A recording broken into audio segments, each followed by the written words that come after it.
Abraham Lincoln sort of sits alone in the pantheon of presidents. He's the one figure who transcends a lot of lines. He's a figure of respect on both parties.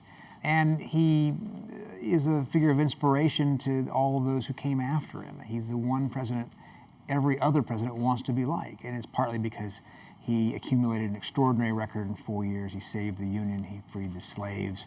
Also, obviously, the sort of mythology of the martyred president.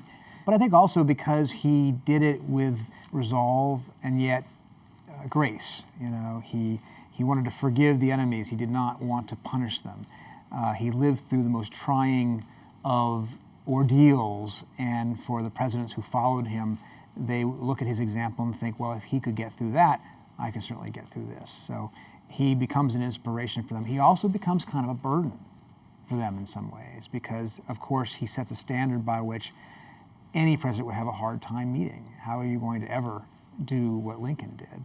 A lot of presidents look to Lincoln, but few have identified themselves quite as consciously as President Obama did.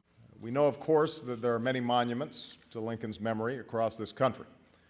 His words are written into stately walls, and his image is printed on our currency.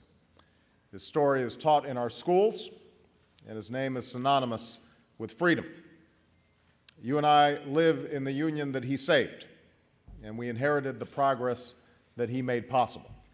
He did announce his campaign in the front of the state capitol in Springfield, Lincoln's old home. He adopted a lot of the words that he used. He himself gave a speech at Cooper Union, one of the sites of Lincoln's famous speeches.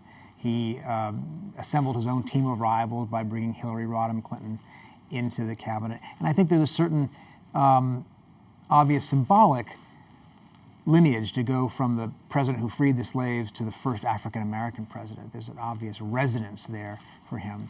But I think it also probably becomes problematic because to identify yourself with such a great figure means that you will be measured against him. And all of the hype and all of the sort of heady talk in 2009 about how Obama would be another Lincoln, you know, has sort of faded away as his presidency has become much more consumed by battles and disputes. His own popularity numbers obviously aren't what he would like them to be.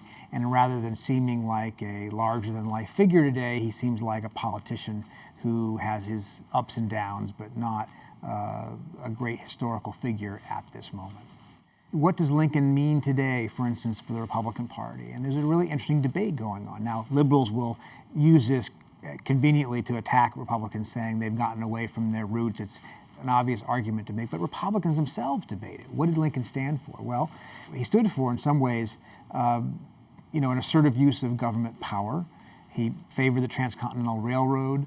He favored canals and roads. He favored enough use of government power that it doesn't stand in connection to today's government is the source of all problems philosophy that often seems. And yet you see a debate. The other side in the Republican Party says, well, that's one thing, but he actually stood for opportunity and he stood for aspiration. And what he wanted to do in freeing the slaves was to give them the opportunity to make it on their own, not to give them a government handout, but to give them an opportunity to have the same chance at life that we do, and that to them stands for what the Republican philosophy ought to stand for. It's a very interesting debate right now.